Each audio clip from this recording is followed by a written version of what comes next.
Um bom dia a todos os meus amigos e amigas que toda semana acompanhem a reflexão de algum tema relativo à situação do mundo contemporâneo, da nossa sociedade e da sociedade do nosso país e da nossa nação.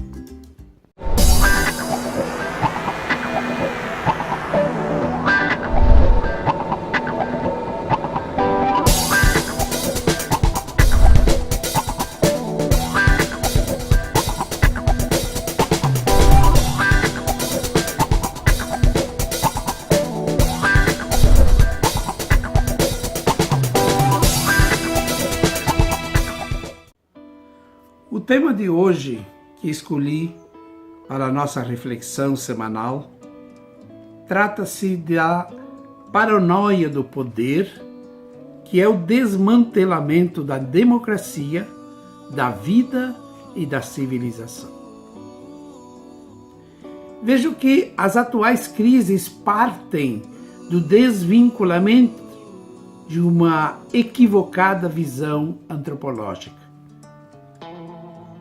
Todo ser humano foi criado à imagem e semelhança de Deus, conforme Gênesis 1:27. Ora, em nenhum lugar encontra-se uma hierarquia criada por Deus, a não ser a do homem em relação a todas as criaturas. Mas como humanos, somos responsáveis uns pelos outros, embora com funções e responsabilidades diferentes. No entanto, tal realidade é preciso frisar que, enquanto humanos, somos irmãos uns dos outros e não podemos nos massacrar só porque temos poder. E ao retornar às nossas raízes, portanto, urge fazer uma leitura minuciosa dessa verdade sobre a igualdade, o que não significa igualitarismo. Pois somos diferentes uns dos outros, com qualidades e carismas diversos, mas isso não significa superioridade sobre os demais, sobre os outros, de modo especial em relação aos mais simples, aos humildes, aos pobres, aos excluídos da sociedade, discriminados, às etnias diferentes. Isso não nos dá o direito de estar sobre eles e os escravizando.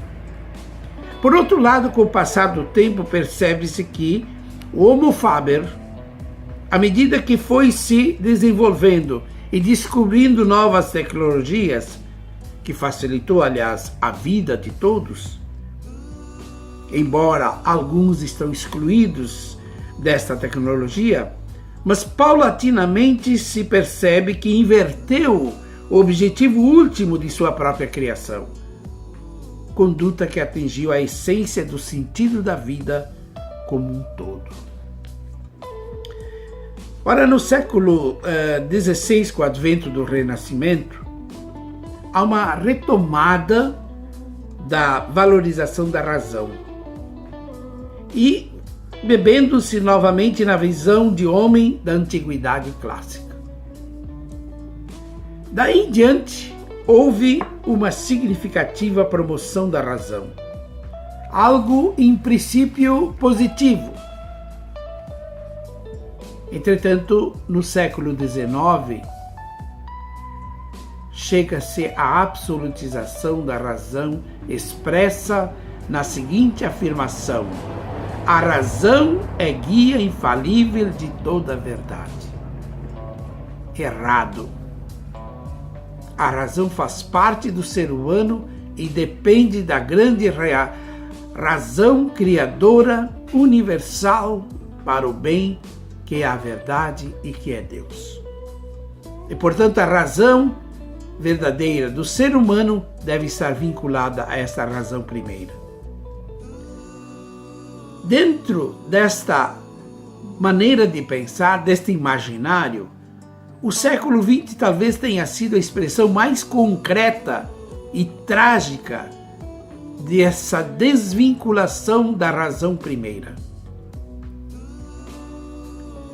A ideologia da dialética do iluminismo do século XIX, além de esvaziar o sentido último do ser humano e esquecer sua razão de ser, legou ao nosso século uma das fases mais trágicas e sangrentas da humanidade. Isso porque no século XX é conhecido como um século da carnificina. É o início da modernidade com seus paradoxos e fragmentação de tudo. Porque elege-se como verdade última a economia de mercado e o feroz capital financeiro, com seu protagonismo. O que permeia os bastidores dessas situações limites que conduziram a humanidade, com destaque para o Ocidente, a terem um abismo entre ecologia humana e ambiental, é uma pergunta que se deve fazer. Porque toda vez que o ser humano se fecha sobre si mesmo, acontece na praticidade existencial uma frieza contra a própria vida humana e a natureza, da qual o homem também faz parte.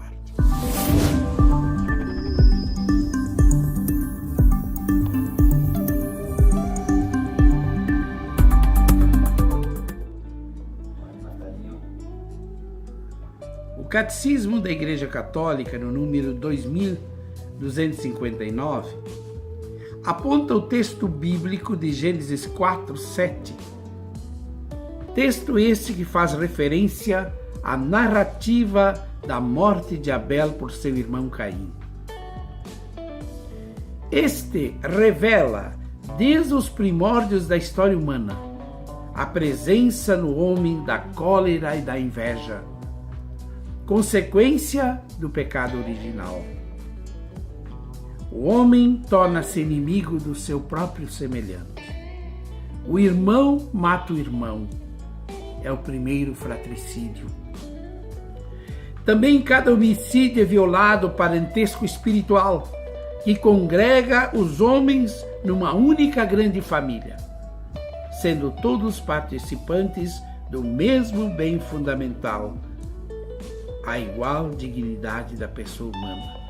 Isso conforme João Paulo II, São João Paulo II, na Evangelii Vitae, Evangelho da Vida, sobre a inviolabilidade da vida humana.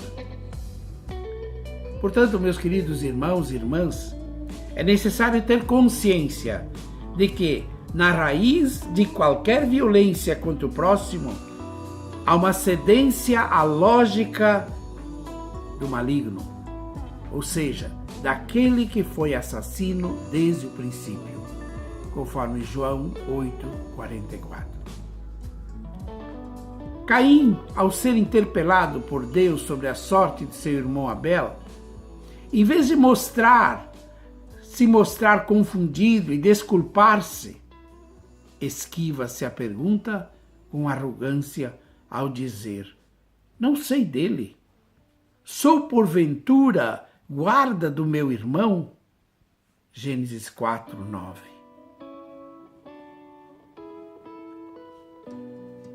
Com mentira, Caim procura encobrir o crime, como tantos outros no hoje da história.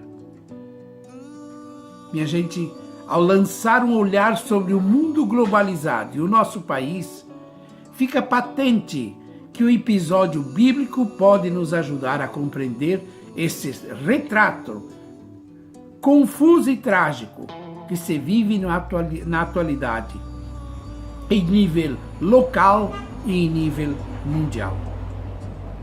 O texto reflete o comportamento frio e calculista de muitos dos nossos estadistas responsáveis pelo bem comum da nação, que agem com frieza, pois se servem das mais diversas ideologias para justificar e mascarar os crimes mais atrozes contra a pessoa.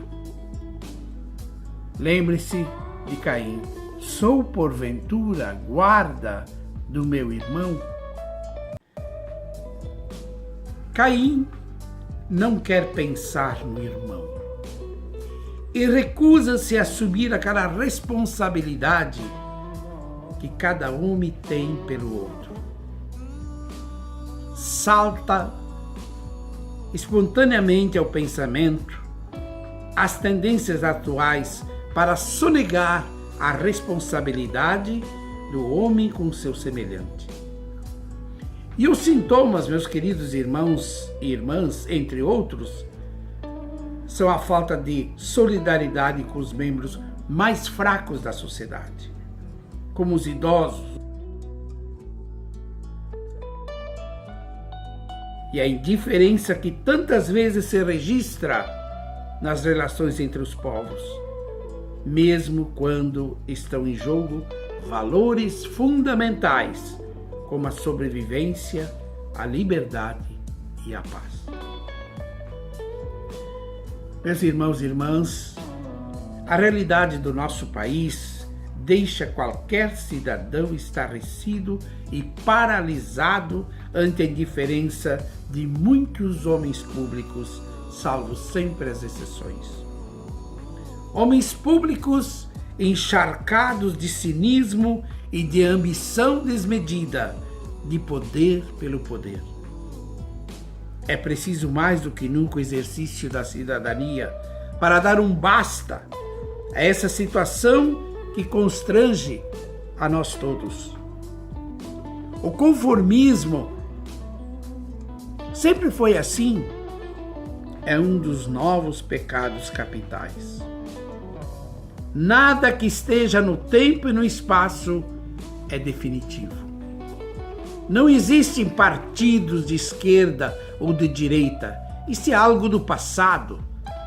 Existem estadistas que jamais deveriam estar onde estão, talvez por acharmos que sempre foi assim. Meus queridos irmãos e irmãs, infelizmente, há a imposição hoje de uma cultura antissolidária.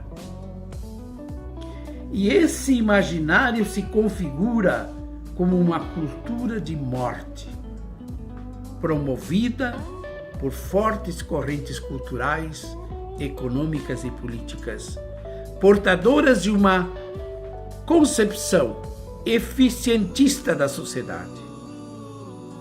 Toda e qualquer organização, maiormente os dirigentes das nações, hoje em especial o Brasil, salvo sempre as exceções, tem uma fome de poder que busca a qualquer preço, não importando os meios usados.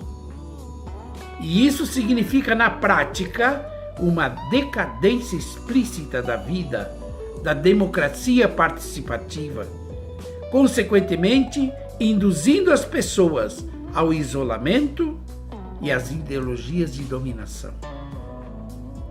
Não há espaço, minha gente, para uma autêntica e criativa civilização fraterna. Não se consegue perceber e sentir o futuro solidário, mas o desmoronamento do civismo e do patriotismo, com a exploração dos mais fracos, dos pobres, dos excluídos e marginalizados do tecido social. Isso deve nos fazer pensar seriamente, porque a responsabilidade pelo irmão é que cada um, principalmente os mais fracos, os mais pobres, as etnias minoritárias e tantas outras minorias que são colocadas de lado. Perguntamos: que mundo é este? Que país, que Brasil, que nação somos nós? Para onde vamos? O que queremos? O que estamos esperando? Termino dizendo a todos: tenhamos consciência de que nós precisamos fazer a diferença. Muito obrigado por acompanhar a reflexão dessa semana, desejando a todos uma boa semana e até a próxima semana, se Deus quiser.